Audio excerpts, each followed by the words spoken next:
Mabuhay mga kababayan, kayo po ay nanonood ng Nag-iisang Kababayan Today. This is your premier source for anything and everything Filipino and Filipino-Americans. My name is Janelle Sawyer, Kababayan in Los Angeles, welcoming you to Talk Tuesday. Martes po ng hapon dito sa Kababayan Today, and as we have been doing in the last few weeks, we've been opening our phone lines para po kayo ay makadalo, makisalo sa aming usapan ngayong hapon.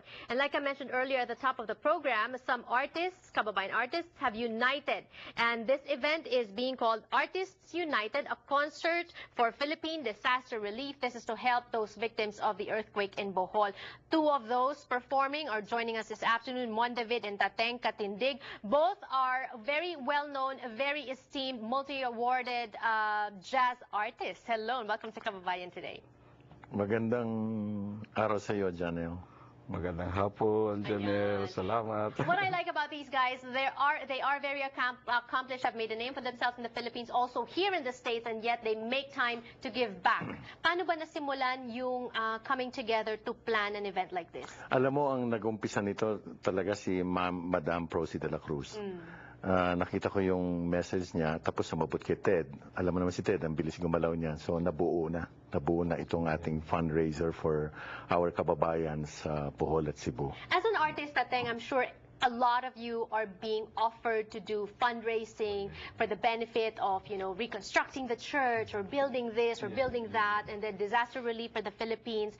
Meron bang fatigue on artists' parts to join in things like this? Because obviously, because this is a benefit, no one gets paid. Everyone is donating their time and their talent. It's all pro bono. Wala naman, basta sincere lang na gusto mong makatulong sa ating mga kababayan. Like we did 2 years ago, yung sa Ondoy, di ba? And then it was followed by Sendong, if you recall. Yes.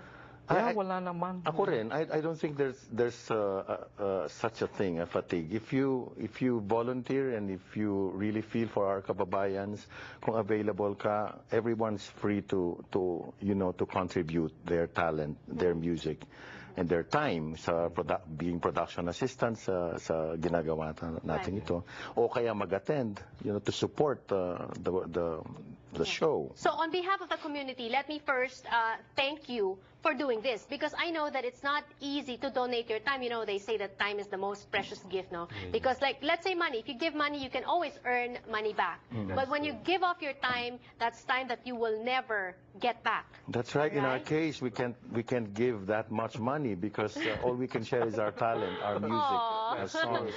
Kaya andito kami.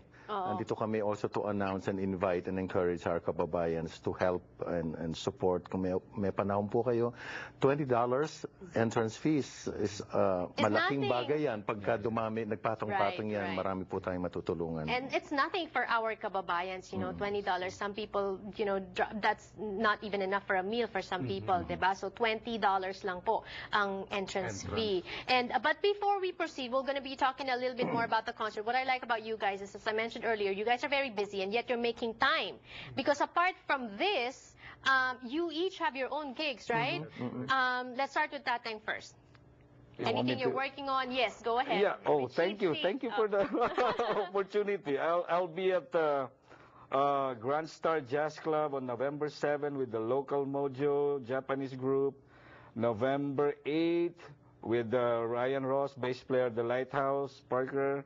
November 14 with Senor Mon David, his 60th birthday gig. Happy birthday! Yes, Thank you. Mr. Mon David. I'm beginning to believe that life really begins at 40, so 60 is the new 40.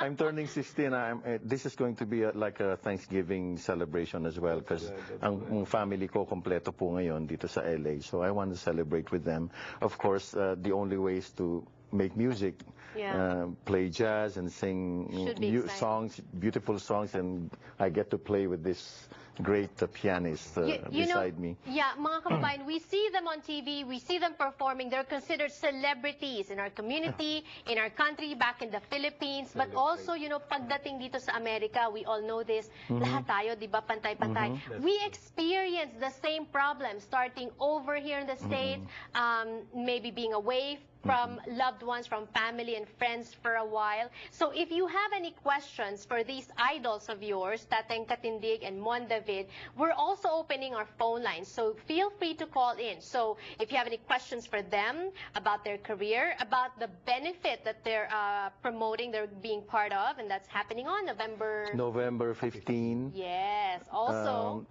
It's going to be happening po sa bicycle casinos, Right. Bell Gardens. information on the screen. I'm looking at the lineup. Wonderful, wonderful performers. Of course, Becca Godinez is also going to be there, good friend of the program. Also, there is a Filipino/Chinese buffet daw. Oh. For those of you wanting to have dinner there, of course, it's a dinner. You can order dinner there and also be entertained by these wonderful performers. When we return on the program, we'll be taking your phone calls. So don't go away and keep calling.